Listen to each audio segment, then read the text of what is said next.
Hello, everyone, and welcome to the HPL Gallery's Artist Talk series. Today, I am so thrilled to introduce to you artist Serena Perrone. Serena is somewhat grounded in printmaking, but she really operates outside of that genre quite a bit. Thank you so much for doing this today, Serena. How are you? I'm doing great. Thanks so much, Jennifer and HPL Galleries, for having me as part of your Artist Talk series. For me, this is a super treat, and I learned about HPL Galleries because I saw it on Instagram, and I really enjoyed the work that I was seeing, the curation and the people that were involved. So I'm really happy to be touching base with all of you through this opportunity. Well, thank you. So go ahead and jump right in, and I'll give you the reins now. All right. Well, hello, everybody. Thanks for joining us today. I want to introduce myself briefly, if possible. I am here actually in a small town in Sicily at the moment. For those of you that don't know me, which is probably most of you, I grew up between the United States and Sicily, so I'm a dual citizen, and I live part of the time here in Sicily. And during COVID, I had to come here for some family business and ended up staying and riding out the semester because we're teaching online right now. So I'm going to be here indefinitely and just continuing my courses this way. It's been really an adventure and I've been learning a lot through the process. I grew up in St. Louis, Missouri, and then went to school in Southern Illinois at SIU Carbondale. And I was a painting and art history and French major. So I had 3 majors that I was pursuing. And then I ended up going to RISD for my MFA. Immediately after that, I relocated to Philadelphia, and I lived there for a good 10 or 11 years before I moved up to upstate New York for a little while. And then last year, around this time, last fall, I moved to Atlanta, Georgia. And there I am the head of the printmaking area, I'm the tenure track printmaking faculty at Georgia State. And it's been a whirlwind. My first year was definitely full of adjustments, and we've got some light coming in here. Sorry about the hot spot. Do you want me to close the, I'm going to move the glass just a little bit there. Let's try that. Oh, that's great. Okay, cool. We've got light changing by the minute here. So I've been based in Atlanta for just over a year, but you know, a lot of that time I've been away. So I'm starting to get to know the community in Atlanta, and I look forward to getting more involved in the city and in the region when I get back, and even remotely as much as possible. So I'm here in Sicily, and you're probably wondering what I'm doing here, but I also run a small artist-run space. It's basically an artist residency program, and we have a small printmaking studio. And I started this in roughly 2015, 2016, and we host a small group of artists every year, all disciplines, including printmaking and film, photography, etc. And I run it with a dear friend of mine who owns this building, and she's been generous enough to allow me to just have my way, kind of like have my way with the space. And my partner, Andrea, he is from Venice, and he is down here with me, and has become a part of this kind of strange sort of random artist community that we are lucky to be part of here in Tuza, which is our really small town where my dad grew up. So my dad's side of the family is from here. And the reason why I mention that is because if anyone has looked at my work, it's probably fairly evident that a lot of my imagery and my narratives, the aspect of ornamentation, a lot of that comes from my experience growing up, part of my life here in Sicily and in Italy in general. And so, this idea of dichotomy, and I'm going to pull up my website now so that we can have some visual stimulation. The idea of dichotomy has always been something that has been present in my work in some capacity or another.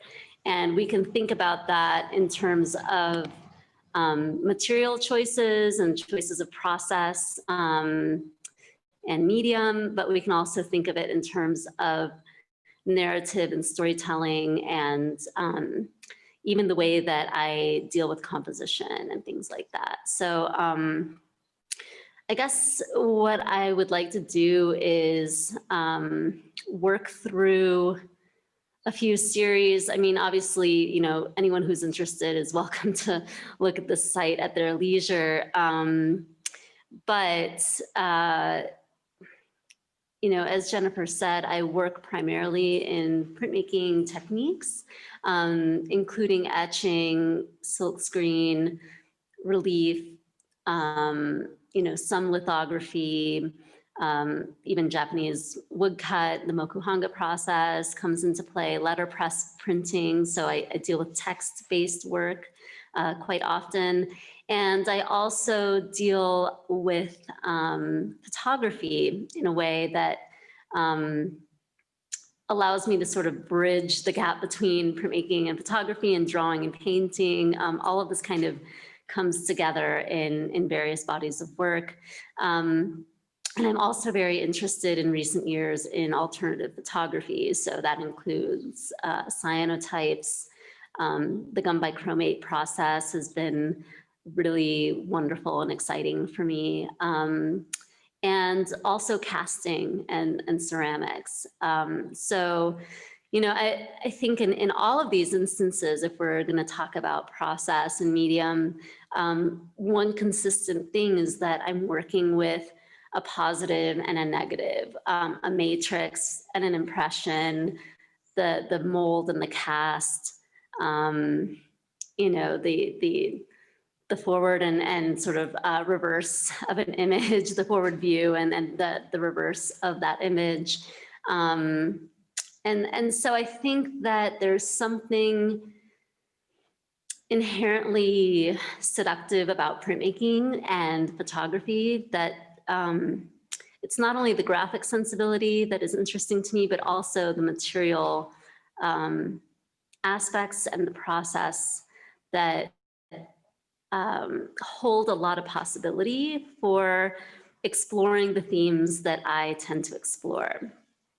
And as you can also see, the work is really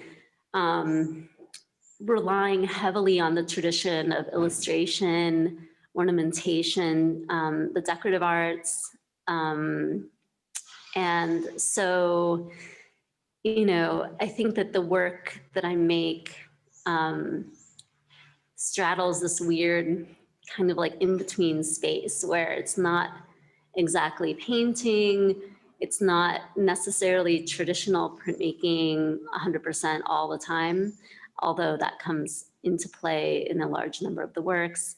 But also this just sort of like in-between space where, the work is often very serial. So it relies on viewing many pieces together as, one big body of work.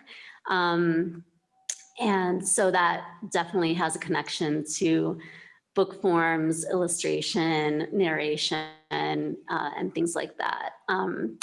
And so I just kind of like roll with it because that's the way that I make work. I think that if I forced myself to do otherwise, I would lose touch with just sort of like the essence of what I'm trying to scratch at with with the marks, with the images, with the selections that I'm making in the work. So, you know, if you'll forgive me, I brought a little outline along because I tend to be long-winded, so I want to try to stay on track here. But again, you know, visual storytelling is of primary importance. So I'm going to show a few works here that start quite a number of years ago, but this was sort of one of the earliest forays into serial imagery, where all of the works had the same format and they were meant to be seen as a group or as a chronology, a progression of narrative. And this was a body of work that was made back in 2005, 6, 7, in that span of time. These are large scale woodcuts on frosted mylar with silver point and gold point drawing in the background. And so they're translucent and they allow light to pass through. They're usually shown unframed. I actually will scroll down here so that we can see an installation view of what these look like. And they're basically wall hangings, but in the process of making these, it occurred to me that I was creating almost like a theatrical scrim because there was this light factor. When I displayed on the wall here, the wall is gray, but I actually painted the wall white behind the piece so that there would be more luminosity to the frosted mylar. So, you know, I was trying to understand where this work was coming from. Obviously, the imagery is coming from an imaginary source, while at the same time, there are real aspects in there. So the foreground is a mix of sort of invented landscape. The areas that are in silver point and gold point in the background are actually real places that hold meaning to me. So in this one, for instance, this is a view of the Aeolian Islands. You only see one of them in this composition, which are the islands that I can see from my house here in Sicily. So I'm actually overlooking the sea, and then we have Stromboli and Vulcano and Alicudi, Filicudi, and you know, all of the seven sisters, we like to call them, are there right on the horizon. And it started to occur to me that I started looking at the landscape as a real subject, whereas in the past I sort of ignored it. So here I was almost more interested in the landscape as a setting in and of itself, but also as a character in a narrative. And so I wanted to play a little bit with depth and perception. The areas of silver point and gold point, they're kind of imperceptible in photographs, but when you see the piece in person, you also get a sense of slight depth because of the tonal shift from silver to gold in certain areas of the landscape. And that became important as well. And I also work with variable editions. So these are editioned, but every time that I print a new one, you know, to complete the edition, I actually have to redraw the silver point and gold point from scratch. So what I did was, after the original, you know, the first one in the edition, I made a template so I can kind of like put that behind the subsequent ones and use that to at least get the general outline of the original drawing in the correct place. And then I have to reinvent the drawing every single time. So I'm kind of upending the idea of printmaking as a reproductive tool, because every time I I make one of those prints, I have to still do everything from scratch in terms of the drawing in the background. And so there's that kind of thing happens a lot in my work. And so in that sense, it's not exactly practical, but some of those choices were made for various reasons. But it became something that I embraced again in the body of work called Fictive Homelands. And again, once I realized that there was this kind of theatrical aspect to my work that I hadn't previously really focused on, I decided to really take it in more of a literal direction and create these prosceniums and use the negative space as almost like a screen to project these images that seem dreamlike and seem maybe a little bit fantastical, but really they're actually real places. You know, the way that I make selections about what places get translated into some sort of fictive landscape is also directly related to what kind of an experience I had in that location.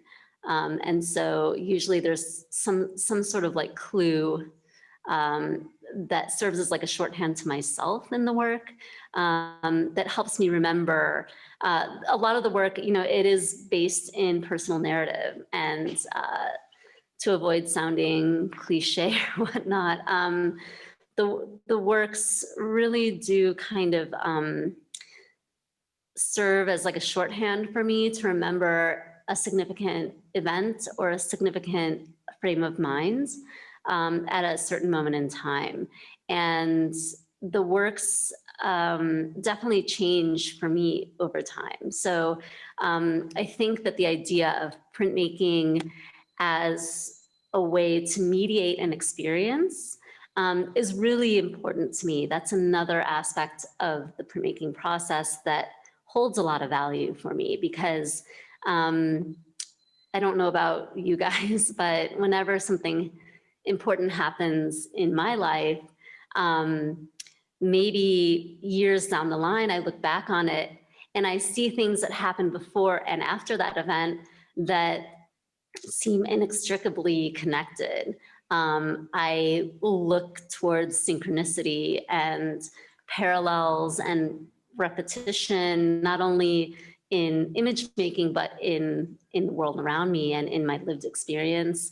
And so the way that printmaking forces me to slow down when I'm making an image, because the process is often lengthy and labor intensive, time intensive, it allows more, if I can figure out a better way to say this, a little bit of like the patina of life, of the life experience that it is describing, to sort of accumulate on the work itself. And by that, what I mean to say is that the longer it takes for me to execute a piece of work, it's almost like a lens on a camera, so like a long exposure. It allows more light to come in, it allows more information to come in, or more meaning to come in, at least to me. And maybe that's imperceptible to a viewer that's uninitiated or that doesn't necessarily know or need to know the backstory. But the longer the gestation period of a piece, I feel like the more it gets saturated with lived experience that affects how I perceive the thing that the artwork is describing. And to me, I hope that makes sense, but to me, that's a really important aspect of printmaking and photography, that instantaneous or that slow experience of a recollection, of a memory, of you know, even the way that we're just kind of digesting the world around us and trying to understand the world around us. And that's really what the basis of my work is about. I'm really trying to understand my own lived experience and understand the world around me, because the longer I look, the more contradictions I see, and the more gray area I see, and those are the areas that are the most interesting to me. And so again, going back to duality, I'm sorry, I have a hard time scrolling and clicking while talking, so please bear with me. I'm gonna go back one tile, and we're gonna come here for a second. You know, for as much as I indulge myself in sort of telling the stories of myself and people that are important to me, family members, friends, the people that have had impact and crossed through my life. I've also slowly started looking at people that are completely unrelated to me that I happen to cross paths with, not in person, but through encountering their work. And so one significant piece that deals with that is a volcano pilgrim in exchange for fire. This is a long panoramic piece of about 20 dry points that are combined with monotype, silkscreen, and letterpress. So it's a multi-layered piece. It's actually editioned, and it exists either in a clamshell enclosure or as like a long end-to-end panorama. So all of these images are meant to be seen in a specific order, and they're meant to create one long panoramic landscape.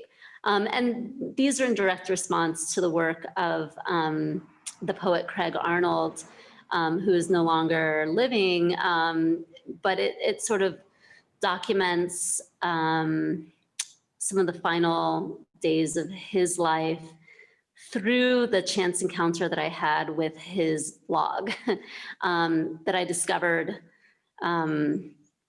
because he passed away. And I learned about him in that moment and became familiar with his poetry, found his blog, and realized that what he'd been writing in the blog was actually written in his final 20 days, or, you know, roughly 20 days of his life. And so this body of work serves to sort of commemorate that, but also create a point of connection where I'm sort of extracting elements of what he wrote that were very resonant with me at that moment in time, and creating real landscapes that are also hypothetical landscapes. So it's sort of like a long-winded explanation of that body of work.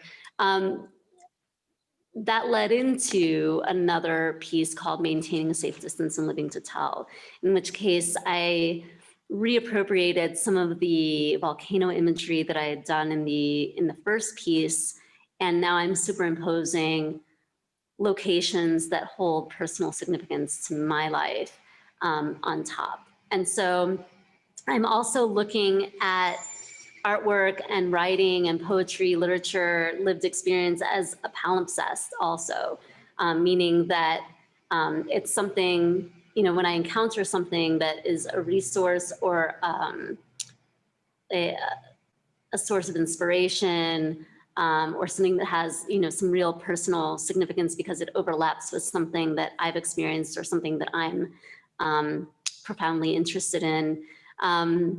It's very often that I use that as a jumping off point for something else, including my own work. So sometimes I am making new pieces that are in direct response to something that I made previously, because I feel like the story is in constant evolution, and I'm never wanting to put a fine point on anything, because I feel like when something becomes too neat and clean, it kind of dies. It loses its viability in a way. And so a lot of my work is looking into that sort of nebulous, ambiguous space. let's see, we are almost at 20 minutes. I'm going to quickly go through a few bodies of work that also deal with place and landscape. This is a piece called Albury's Site Specific, and these are a collection of etchings that document trees that for whatever reason had personal importance to me in a certain span of months. And again, going back to the sort of like tendency toward illustration and book forms and traditional printmaking, these are very traditional etchings done on zinc or copper and a letterpress printed colophon. And so often when I do serial imagery that's meant to be seen as a collection, I'm also likely to do a colophon or some sort of a print that contextualizes or gives a little bit more information about the body of work itself. And in this one, I was referencing the actual longitudinal points of each of those trees as a way for me to document them and also hopefully go back to those locations in the future and see if those are still there. Going on, I think that I will take a few moments to show this piece called Fata Morgana Mondo Nuovo. And so again, talking about duality, I started to get into porcelain casting, and I had this desire to make a double-ended kind of like peep show book. But instead of it being a book, like a tunnel book that, you know, the kind that might have been popular in the Victorian era or even previously, I decided to make an actual construction. And so again, the facade of this is taken from a real location. All of the images inside are taken from real locations. And in the peep show itself, we are looking at, let me see if I can pull it up here. We're actually looking at two sides of the same story. So it's a landscape. These are all real places that are here actually in this town where I am right now. Even that donkey is real. Her name is Katerina, and I saw her yesterday. But I'm sort of mythologizing and setting real experiences, real narratives into a somewhat fictionalized space for the sake of obtaining some aspect of distance from it. And the scene can be seen from both ends. And so from one end, you're seeing an idyllic world with something ominous in the background where we have a water spout and an exploding volcano. If you look at it from the other end, you see scenes of turmoil and conflict. And then at the end, there's a very tranquil, beautiful scene of like a rainbow, right? And so I'm referencing the peep shows and the theater boxes like were depicted in the frescoes of Tiepolo, for instance, and this sort of pre-cinematic convention. And then I go from something like that to something that's very photographic. So here I'm working with silkscreen and creating, this is actually work that's still in progress. It's going to be about maybe like 20 different images where I'm actually using the landscape or using aspects from the vernacular architecture here as a backdrop. And so I'm taking the people out. I'm actually focusing on the theatrical quality of artificial lighting and the way that some of these places have this kind of timeless ambiguity. Maybe I know what happened in this place, but that's not really important. It's more the idea of this place being a backdrop for hypothetical or potential situations in the future, or as a documentation of a place that witnessed something very important in the past. These are 4-color silk screens that are like highly photographic. And And then also dealing with photography in the sense of the gum bichromate print. This body of work is a circular accordion book called Something's About to Happen. And these are images that are sort of basically documenting my my wandering through the landscape, sort of as an act of defiance. A lot of the things that I talk about in my work, to put it really briefly, are about moments of confrontation and moments of resistance against certain systems that exist in my personal world and in the world here that I experience in Sicily. As the child of an immigrant, basically, this is such a common thing.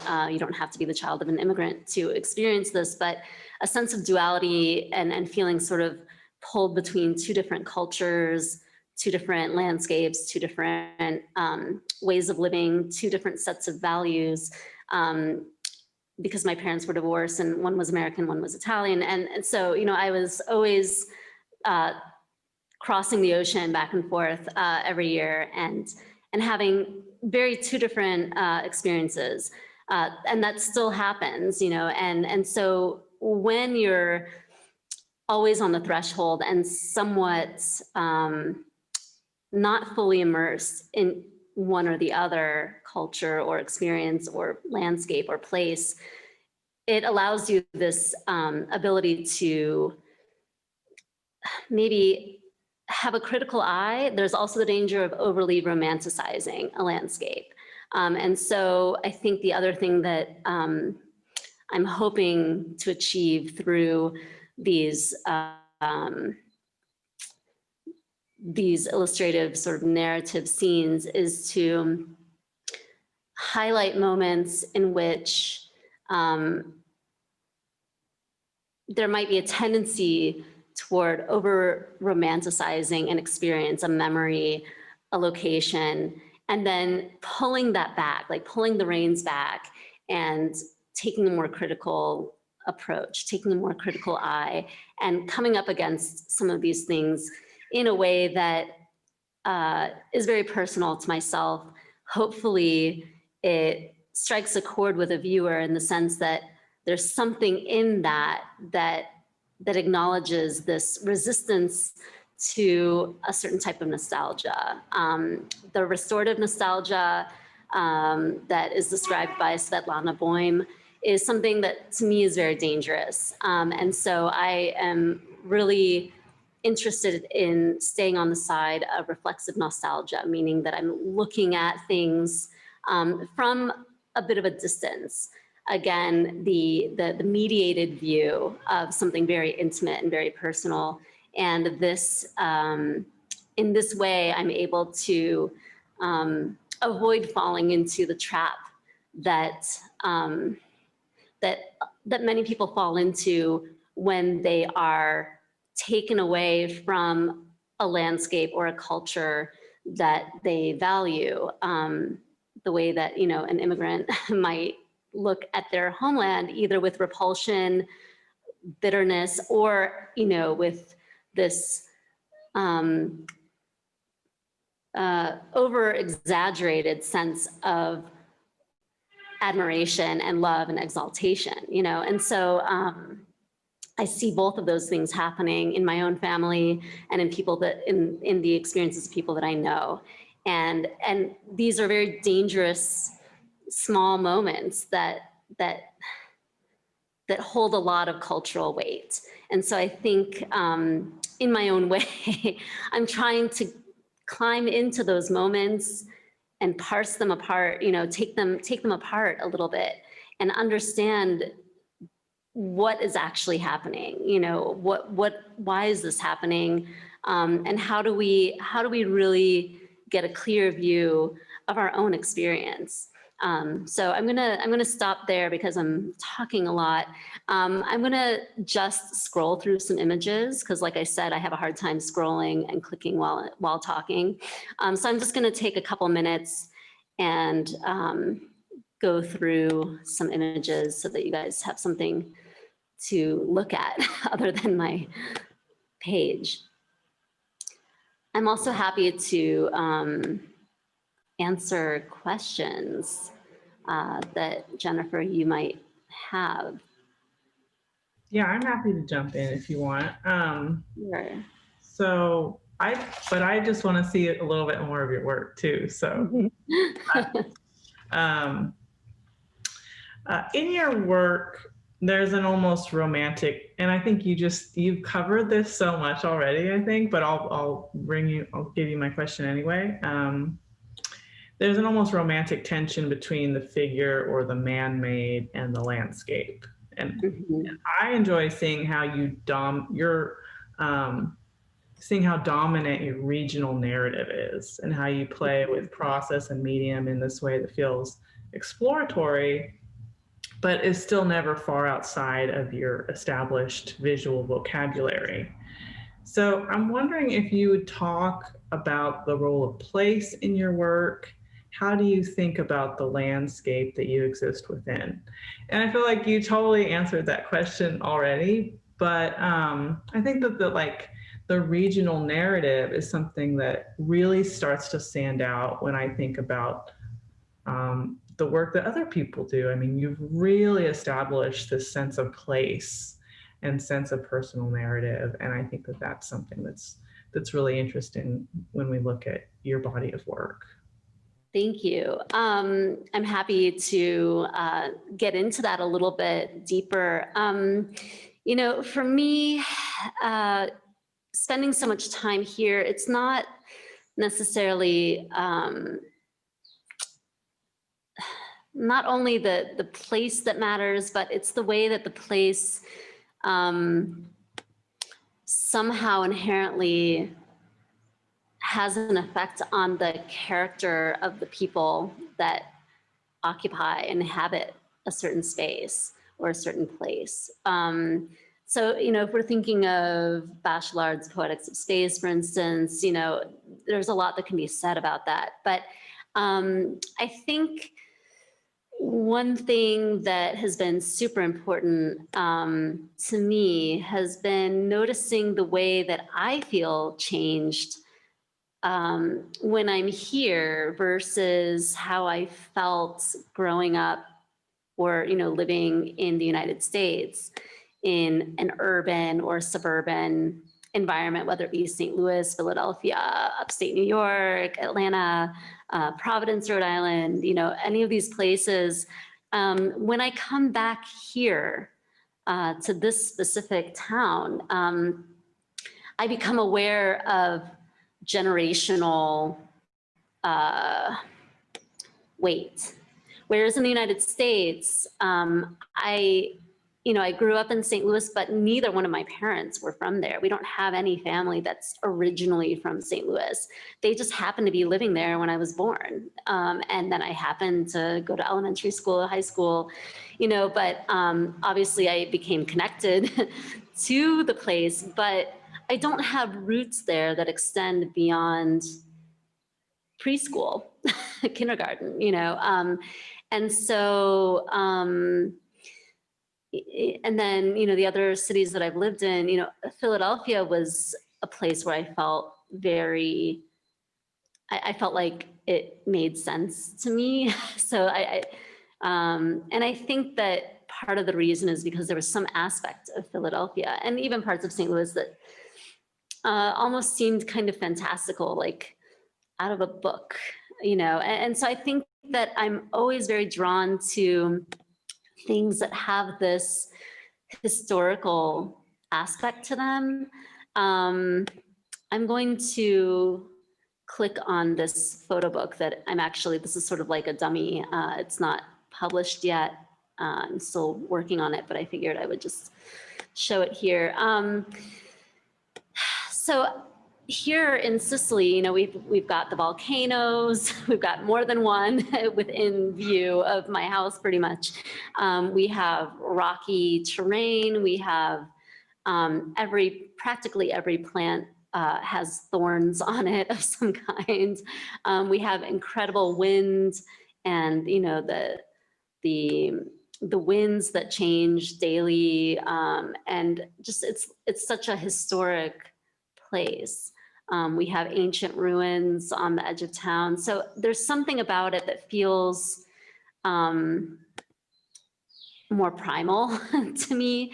Also because half of my family is from here, and so it's the only place where I can walk around and I see traces of things that came before me that actually relate to me, that relate directly to my family or to myself. And maybe that seems like a really banal or like kind of selfish idea, but to sort of feel like there's a place where you belong, even if you weren't born there. And it could be an ancestral place, or it could be a city that you move to in your 20s and you find that it's home and you feel embraced and close to the experience of being there. It doesn't really matter. Everybody has their own version of that, hopefully. But I feel like the elements and the land and all of that stuff that can sound kind of like cliche in a way, like living close to the earth and stuff like that. That's an important aspect. But I also feel like there's certain undercurrents that happen because of that proximity to the land and the landscape that influence the character of the people, particularly my people. So like my relatives, my family, and the way that I was raised and the things that I paid attention to, that I don't necessarily find in the places where I've lived in the United States. So coming here is sort of like hitting reset every year and getting back in touch with another aspect of myself. But it's not just that. I think that dealing with a small town where people have been in relation with one another for decades and centuries, they're long-standing kind of unspoken narratives and sort of common knowledges, if I can say it that way, that that trickle down and affect what happens to me, what happens to my loved ones, what happens to the people that I care about, and I'm trying to understand what those things are. So, being in a place with a long history makes it a place that is mineable in a way for narrative. And I think that there's some aspect of resisting seeing it in an idealistic way, because a lot of the stories and a lot of the narrative is very dark, so there's some very dark things that I'm attempting to understand and attempting to get closer to so that I can examine them. There's a lot of disillusionment. There's a lot of sort of like paranoia culturally, I think, in a place like Sicily or like, maybe any small town where, there's, there are a lot of unspoken rules. And this contradiction between, in one way, feeling like you might be in a lawless place, and then there are a lot of culturally imposed rules and unspoken things that are very mysterious, and have not only hold fascination for those of us that are just curious and we're interested in the unknown and we're interested in history, but also the way that it actually does affect how people treat one another in a family, generational trauma, and this sense of like longing. And really it does come down to nostalgia in a way, the destructive, dangerous side of nostalgia, and the way that can really shape the existence of a line of a family, And so I think that as much as my work is talking about my own personal experience, I'm thinking about getting close to something, but having some sort of like self-protective shell, I'm interested in talismans and omens and, some of the more mysterious aspects of this culture that I'm 1 foot inside of and 1 foot outside of. But, I have this longing to sort of get close and examine and understand something, while at the same time, I also need to keep a safe distance in order to continue to see it clearly. And I think that it's that shifting of perspective that's very interesting to me. I think that's why the pre-cinema, the magic lantern, stereoscopes, and things like that have become really interesting to me, because it is about sort of illusion, right? And I don't know where that intersects with a real experience. That's where I'm looking for these like poetic moments that illuminate things for me. So we have illusion and we have illumination, right?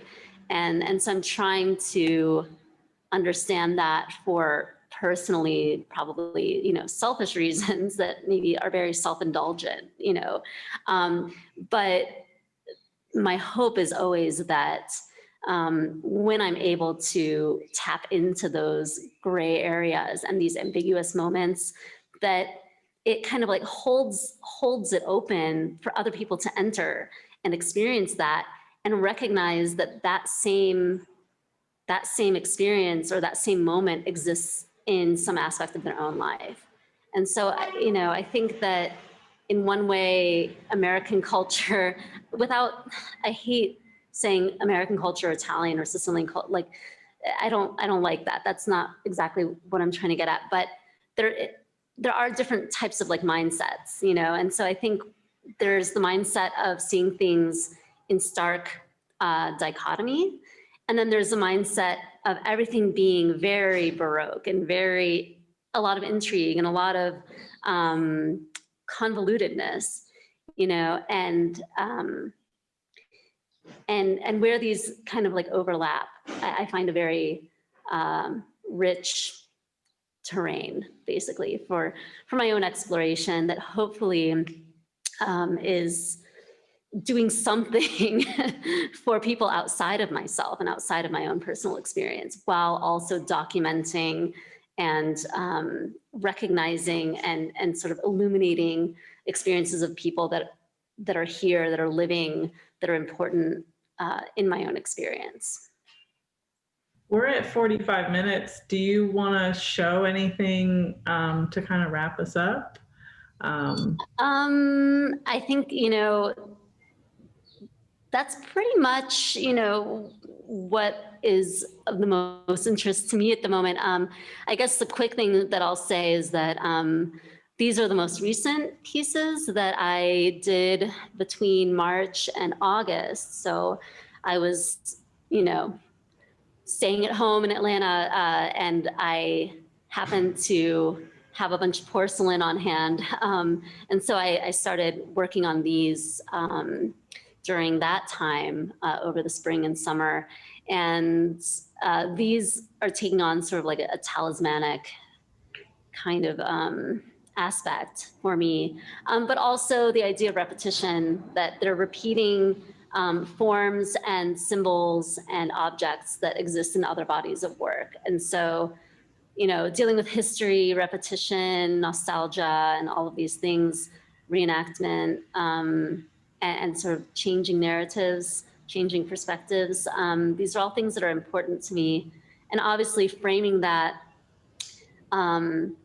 in traditional folk art or traditional decorative arts and things like that. I'm trying to sort of take aspects from both of those things and combine them together. And hopefully, hopefully I'll get a chance to make more of these. Okay, well,